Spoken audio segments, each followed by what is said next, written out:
kicking off this hour with the announcement from the government in relation to supporting Ukrainian refugees and perhaps signalling a significant shift in their approach to same, with plans to phase out state-provided accommodation for thousands of people over the coming months. While ministers say it's about creating a more sustainable long-term system, there are growing concerns about what it will mean for those who have built lives here in Ireland. To discuss this, we're joined by a friend of the show, Maria Nikishanova, an Ennis resident for a long time, originally from Irpin in Ukraine, and also with us is Simon Ó Treasaigh, who you know from the Clare Immigrant Support Network. A very good morning to both of you. Thanks for coming in. Morning, Alan. Thank you for having us. Good morning. Good morning, everybody.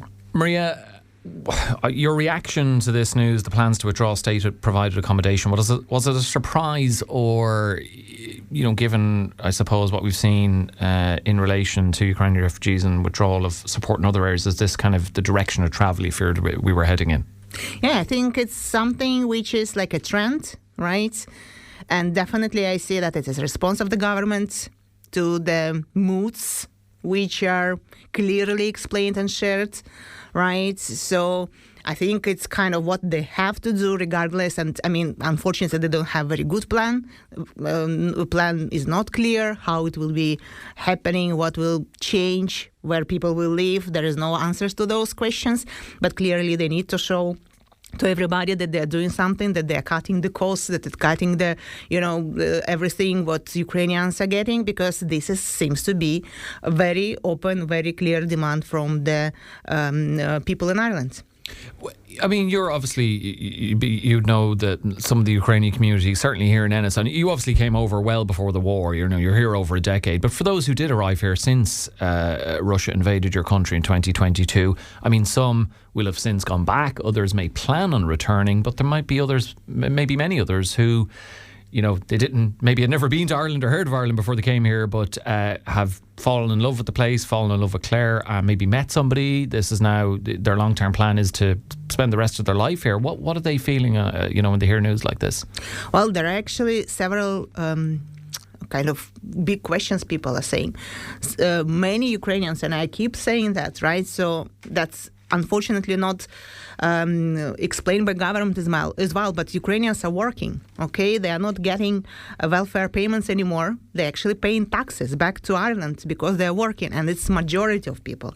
So imagine people who actually, it's 4 years already, okay? It's not 4 months. 4 years, they build a life. They started to work. Many people open their own businesses. And they question, okay, so they will finish now temporary protection. What then? The government says, look, people are going to be given notice, they'll be supported in the transition, but is that small comfort, little comfort? Yeah, is that little comfort to them? What? I mean, imagine you open the business, you actually invest money in that, and then what? You don't have right to stay in the country. So that's one of the questions. Second question, people who really, they don't have place to go. There are many people who lives in Ukraine on the occupied territories. Occupied territories is not the place to live. They cannot go back. There is no place to go back. What they should do, right? So it's either they need to go to another country and start over again, right? Or again, I mean, what's Irish government proposing? I mean, it's fine if you are saying, okay, Ireland is not place to stay. Okay, then they need to know now, because probably they will go now to another country where it is possible to stay afterwards. I know it's for whole Europe. Everybody is clear. Temporary protection is all European Union thing. It will finish one day. That's clear. But if you're saying that it's no possibility for people, I mean, to stay here after temporary protection is over, tell it now. And I suppose just to bring you in, Simon, whilst, as Maria mentions the word temporary there, perhaps they suspected temporary would at least stretch as long as this conflict, which is, I guess it shows no signs of ending. I mean, that sustainable transition description from the government, what does Clare Immigrant Support Network make of this? And obviously you'll be in touch with plenty of Ukrainian refugees here as well. Are they, that sense Maria's giving of just their lives are thrown up in the air and they're like, what do we do now? Are you getting that sense from them? Yes, absolutely. And I agree with Maria. It's like, we're hearing phrases like sustainable transitions. Like, well, what does that mean? What does that entail? If these people are going to have their temporary protection ended, well, what does that mean for them in the future? Are they then going to have to put in a new application based on their circumstances that could be back in Ukraine? Are they going to find themselves in another situation or another application for another form of asylum? As Maria was saying, these are people that are working. They've opened businesses. Their kids are in schools. They've developed relationships, friendships, all of that. And yet, under the asylum system in Ireland, they can be pulled out at any time and sent to other parts of the country. It's something that Clare Immigrant Support Centre has had to deal with time and time again, where people are just moved. It's happened in Lisdoonvarna recently as well, when one of the hotels decided it wanted to no longer support people in direct provision or under temporary protection and become a tourist destination as well. And you'll have had people who began working in the area, or their children are going to the school and have made friends, and then that's upended. That's upended, and that's just putting more on these people without any kind of real recourse as to why. I mentioned we're talking about in around 16,000 people could be affected, Simon. The requirement to reapply and provide evidence of vulnerability, how complex though might that be for people navigating the system? Again, this is another thing that when I was reading on this, I was like, well, what does being vulnerable mean in this context? Because I would look at it from anyone who's going back to Ukraine, especially if they're going to end up somewhere in the occupied territories, is inherently vulnerable. We don't know what's going to happen. We don't know what Russia's going to do next. We don't know what the EU is going to do in response to Ukraine. We don't know what the Americans are going to do. So how are we defining what makes these people vulnerable? And that is one of the biggest issues. I would personally would argue that anyone who has fled Ukraine for very obvious reasons is going to be put back into a vulnerable position in some way if they go back. Can I just clarify, do you have any issue with the requirement to reapply and provide evidence of vulnerability, or is it more the question around that there needs to be clarity as to how you define that? I think there needs to be absolute clarity.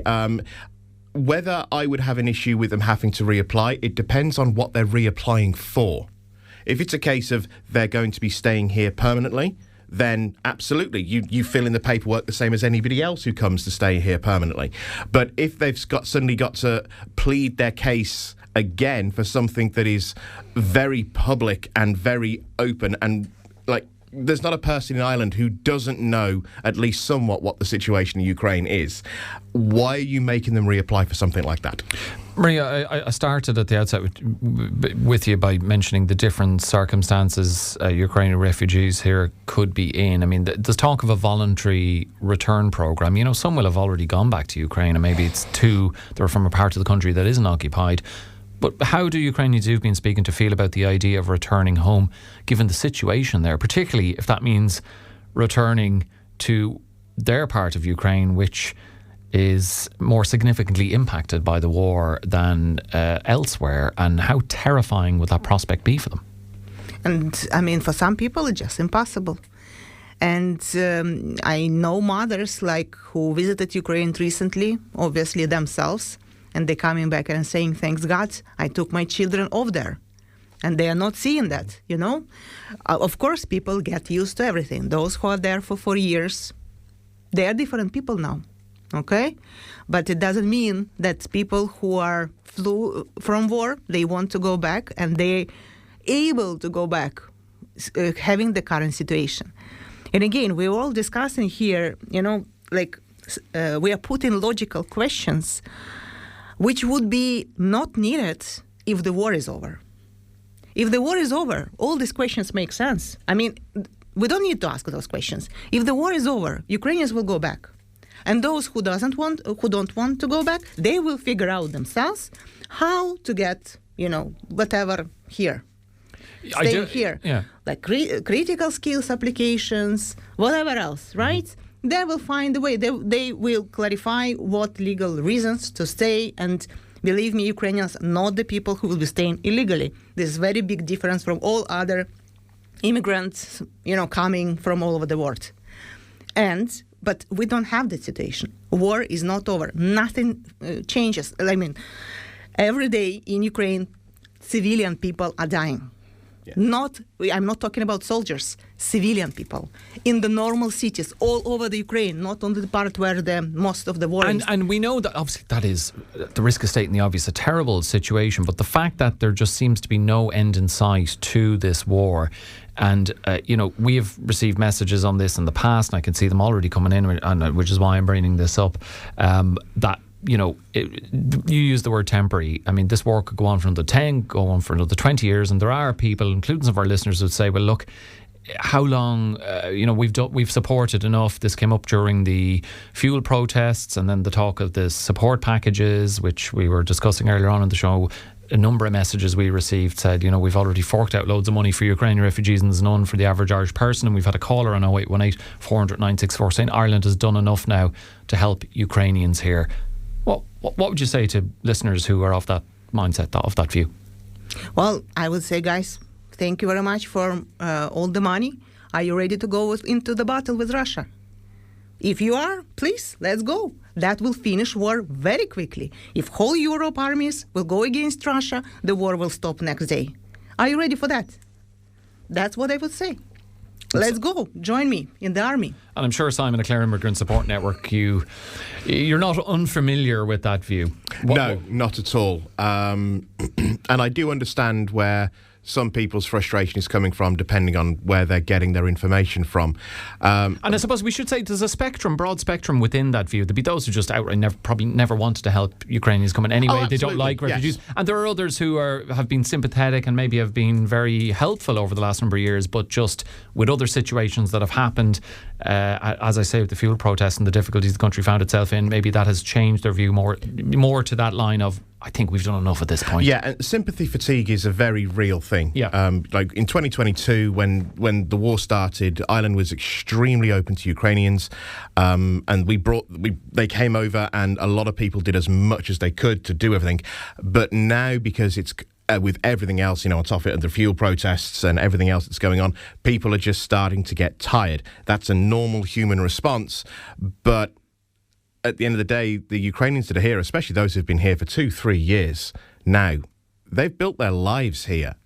It's unfair that these people who have come over here, they've fled war, they've rebuilt themselves back up again, they're working, they're owning businesses, their kids are in school, to then turn around and say, no, you go back. And another point is, even if the war did end tomorrow, a lot of Ukraine is just destroyed. What do you say to somebody with children, like even just say a white picket fence family with a husband and a wife with 3 children whose house is just not there anymore? How are they supposed to go back? We, Maria, are almost, May is almost upon us. These changes start in August. That's looming large on the horizon. How prepared do you think local communities and services are in Clare for these changes? I think they are just, it's just recent news. I don't think they know what to do. They're definitely not. And people in the hotels in Lisdon, Varna, we have a big community over there. And again, in the hotels, who are living in the hotels still, it's aged people, okay, maybe some kind of disabled, because everybody who could already living in their own rented apartments, rooms, whatever they could find. Right, so those people who are in the hotels, they cannot find the, accommodations themselves. I don't know how it will be done, seriously. And again, I think the key here, it's not only tiredness, because, tiredness for me sounds silly, the word, because, people tired here to support Ukrainians, and Ukrainians back in Ukraine supposed to be tired to do the war, to fight back. How you can compare this kind of tiredness, right? So people are dying there just, to protect everybody else. And tiredness is, I don't think it's a good word, to be honest. And people, of course, can use it. But again, we are talking here about money. If all those people who are now on temporary protection move, let's say, to the international protection, right? Will it be cheaper for the country? I wonder. I don't think so. Those people will not be able to work at least for 6 months. They will always lose work. They will stop paying taxes. Is it cheaper for the country? Is it really We're almost out of time, Simon. But I did want to ask you to finish. About supports or safeguards that you'd like to see put in place to ensure that we see a fair and humane transition. But maybe you can also address Maria's point about this support will do they end up in international protection system and then perhaps it's going to cost more, or there'll be a significant outlay there. Yes, there's definitely risks. I think once you take out, because obviously the ARP program is being phased out. We've already seen a reduction in it from the initial payments down from 800 to 600. Yeah. Now it's going down to 400 with the aids of phasing it out altogether. But if those people then go back into the direct provision system, that's not going to then you're just going to be paying more in either if you're lucky enough to be in state accommodation, or you end up in a private hotel. In which case, the government is just paying the people who own the hotel. So you're robbing Peter to pay Paul. You're robbing Peter to pay Paul, yes. And the cynic in me also, I'd like to mention, Alan, is I'm wondering if we're going to see in 6 months' time this current government turning around and saying, well, asylum numbers are down and the number of people living in private accommodation being paid for by the state, that's all down. Yeah, because you've taken it away from them, not because you've fixed the actual issue. Simon, I'm surprised at the levels of cynicism you're displaying here right now. Maybe I'm just a little bit jaded. The proof of the pudding will be in the eating in relation to that point. We'll watch that with interest. And I won't lay a bet with you because I suspect you may win. We do have to leave that there. My thanks to Maria Nikishanova. Thank you very much. And to Simon Ó Treasaigh. Simon, pleasure having you in as well.